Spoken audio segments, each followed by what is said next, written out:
We've used the if and else if statements to allow us to selectively move through our code and decide what happens at any one time.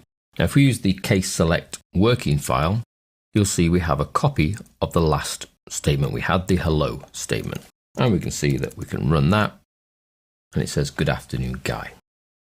Based on if the time is less than 12, else if it's more than 12 and less than 18, else if more than 18 and less than 21, etc. Now, instead of using the if statement, we can use a select case statement, which pretty much does the same thing, but depending on what you're trying to achieve, can actually be a little easier to write and be a lot more flexible. So if we create a new subroutine, let's call this sub case hello, and we'll have two variables, one to hold our message again, so msg as string, and one to hold the hour, so let's call it hr as integer. Let's set our HR to be equal to the hour of time. So that will become 13 if it's 1 p.m, it becomes 6 if it's 6 a.m, etc. And then we need to use this clever little select case. This is then followed by the item, the variable that we want to check possible variations of. Well, that variable is HR. And then case 0 to 11. Then our MSG is going to be the good morning one. Let's drop the good morning guy.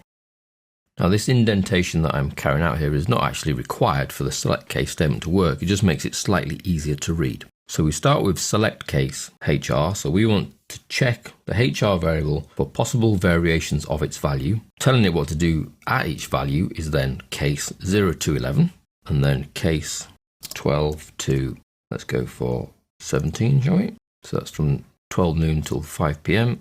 MSG going to be afternoon guy. Case 18 to 20.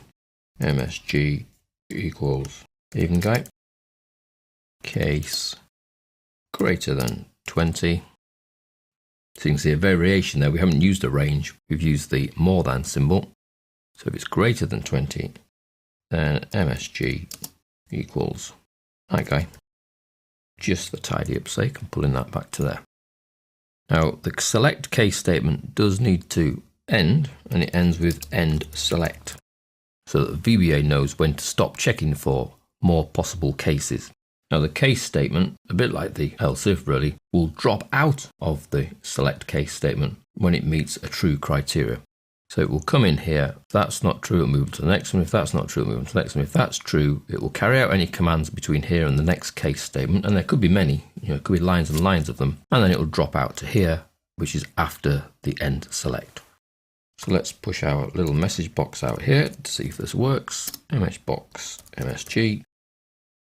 And we want to check case hello.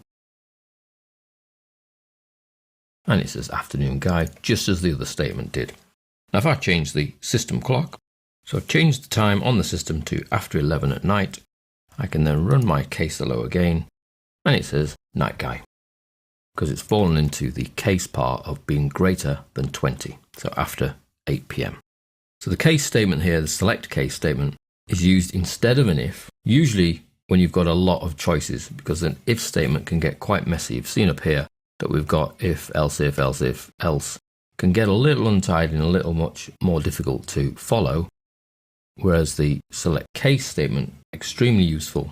You select case and then a variable holding the attribute that you're wishing to check all the possible cases of, and then each case is case, x to y, what to do, and you can have multiple lines there of things that are happening, and then the next case statement is the next criteria, next case statement, next case statement.